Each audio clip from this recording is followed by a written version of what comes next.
Materi pelajaran kita pada hari ini adalah pengorbanan Yesus Kristus. Adapun pokok-pokok yang akan kita pelajari pada hari ini, yang pertama, arti pengorbanan Yesus Kristus. Kedua, tindakan-tindakan berkorban bagi orang sebagai wujud meneladani Yesus. Ya, anak-anak, sekarang perhatikan gambar berikut ini.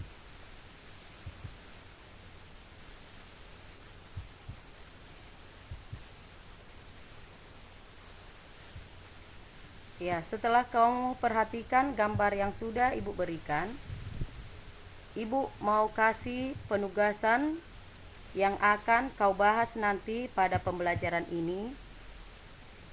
Yang pertama, mengapa Yesus disalibkan? Yang kedua, apa arti pengorbanan Yesus Kristus di kayu salib menurutmu? Yang ketiga, apa tindakan berkorban bagi orang lain sebagai wujud meneladani Yesus? Ya, anak-anak, boleh perhatikan penjelasan dari materi yang akan kita pelajari pada hari ini. Yang pertama tadi, arti pengorbanan Yesus Kristus. Apa arti pengorbanan Yesus Kristus?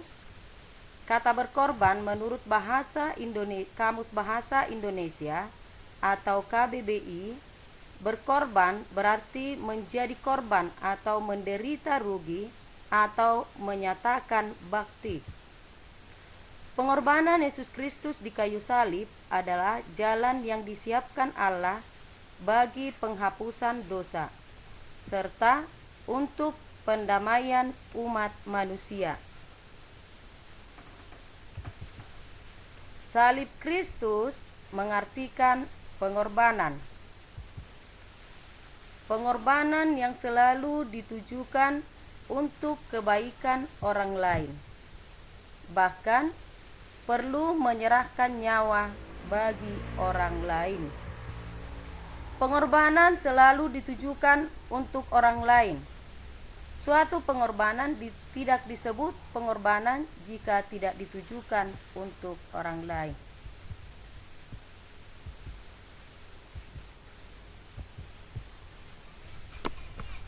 Kristus tidak mati untuk dia. Kristus tidak mati untuk dirinya sendiri. Ketika dia berkata bahwa dia memikul salibnya, dia tidak memikul salib itu bagi dirinya sendiri, tetapi untuk umat manusia. Tidaklah mudah menemukan orang-orang yang benar, yang mau berkorban untuk orang lain, tanpa dilatar belakangi oleh tujuan tertentu. Jadi anak-anak, ketika seseorang berkorban, ada rasa sakit yang dirasakannya, ada kerugian yang harus ditanggung serta dialaminya.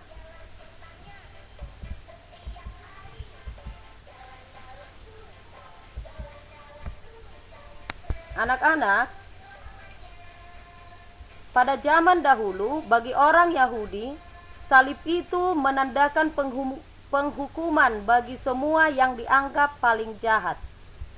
Menurut tradisi Romawi juga, orang yang dihukum mati dengan cara disalibkan hanya dikenakan kepada orang-orang paling jahat, seperti pembunuh, pemberontak, atau pembuat huru-hara. Menurut Alkitab, salib adalah lambang kutukan. Salib adalah lambang penderitaan. Salib adalah lambang kebodohan dan kehinaan. Jadi artinya, ketika Yesus dipakukan di kayu salib, dia menerima sebutan atau julukan sebagai orang jahat. Meski sebenarnya yang dia lakukan adalah untuk menyelamatkan manusia dan mendamaikan manusia dengan Allah. Namun, bagi orang yang percaya kepada Yesus, pengorbanan Kristus di kayu salib bukanlah sebuah penghinaan, namun merupakan sebuah kemuliaan.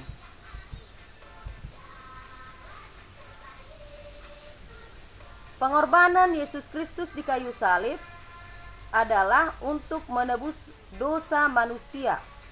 Hal itu menjadi satu hal yang harus diteladani oleh semua umat manusia.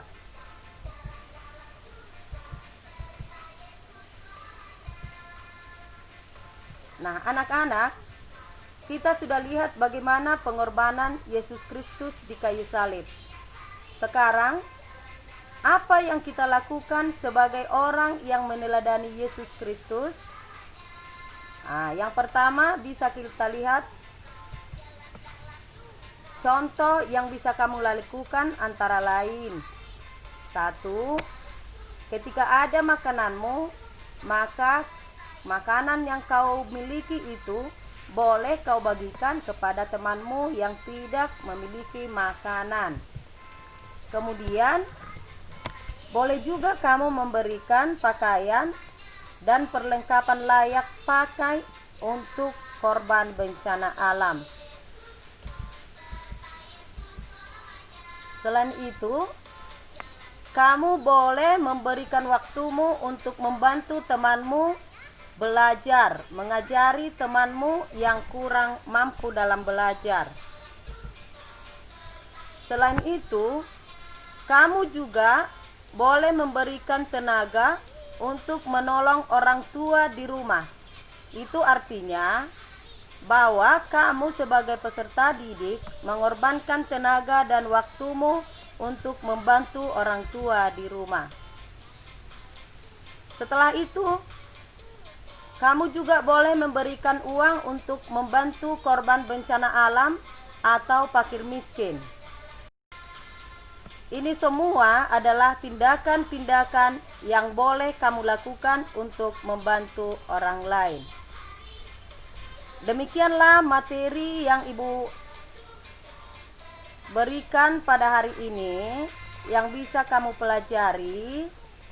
Maka untuk itu, agar kita bisa meneladani pengorbanan Yesus Kristus di salib, maka marilah kita lakukan hal-hal apa yang bisa kita lakukan untuk membantu orang lain.